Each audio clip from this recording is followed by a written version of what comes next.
The sun was setting behind the hills, casting long shadows over the small town of Hollow Creek.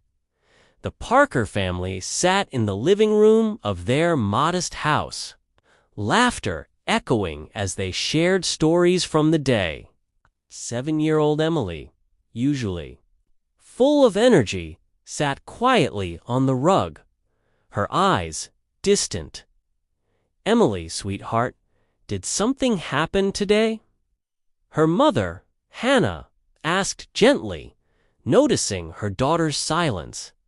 Emily hesitated, then looked up.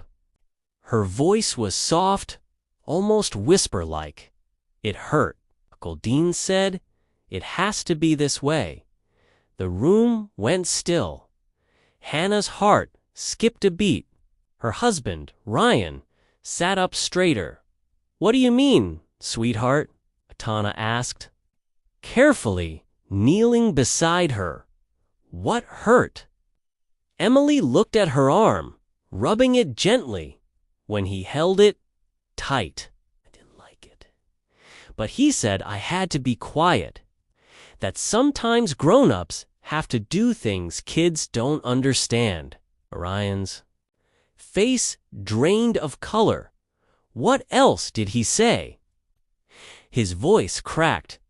Emily glanced between her parents, confused by their growing alarm. "He said it was a special game, just for us. And that I shouldn't tell anyone, because they wouldn't understand. But I didn't like it." Hannah gasped, a trembling hand covering her mouth. Ryan's jaw clenched. "When did this happen?" "Last week. And again today, when he picked me up from school." Hannah reached for her phone with shaking fingers, dialing the police without a second thought.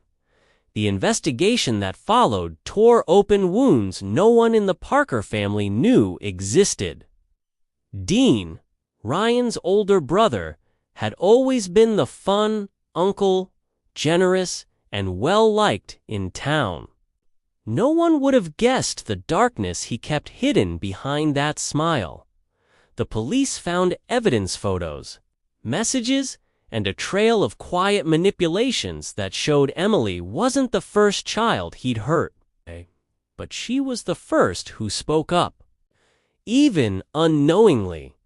Emily's words, "It hurt, but my uncle said, it has to be this way," became the heartbreaking centerpiece of a case that exposed a predator and saved other children. The pain the Parkers felt was immeasurable.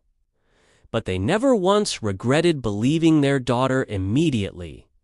And from that day on, they made sure Emily and every child around them knew this truth. If something hurts and someone tells you to stay silent, speak louder. There's always someone who will listen.